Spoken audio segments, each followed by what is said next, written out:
Ik sta hier op het fietsroutenetwerk hier in Limburg. En met 2 miljoen bezoekers per jaar is het fietsroutenetwerk een van de toeristische trekpleisters hier in Limburg. Nu, dat weet de provincie en daarom gaan ze 1,5 miljoen euro investeren in ons Limburgs fietsparadijs. En ze gaan het op verschillende manieren doen. Fietsroutes onder de grond, in de lucht en zelfs op het water. En dat ga ik vandaag uittesten.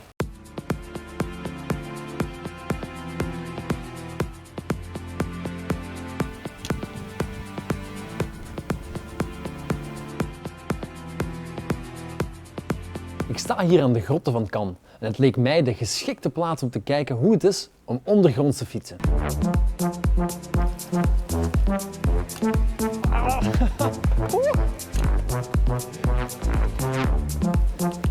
Het is precies toch niet zo gemakkelijk als het lijkt. Ik ben precies de weg kwijt. Het lijkt hier zo allemaal op elkaar. Hè?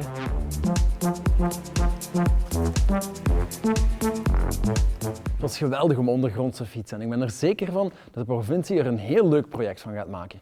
Ik ga nog een beetje verder fietsen.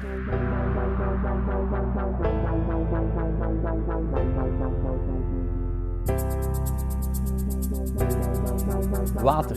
Daar wil de provincie je ook over laten fietsen. Ze willen een soort vlottend fietspad bouwen, zodat je met je fiets over het water kan fietsen. Nu, ik heb er niet beter op gevonden om gewoon deze brug te gebruiken die over het Albertkanaal loopt. Maar volgens mij zijn er helden die wel al eerder over het water hebben proberen te fietsen.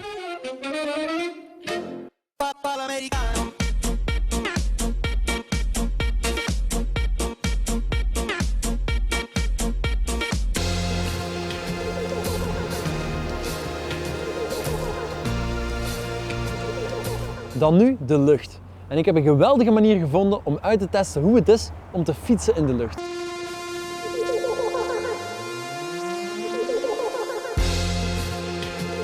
Goed achterin.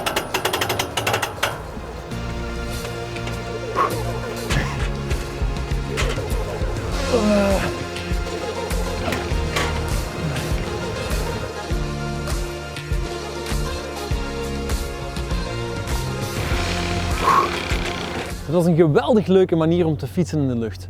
Maar echt vooruit geraak je er niet mee natuurlijk. Hoe wil de provincie het aanpakken? Wel, zij willen ons laten fietsen tussen de kruinen van de bomen. Maar tot het zover is, ga ik gewoon nog een beetje verder.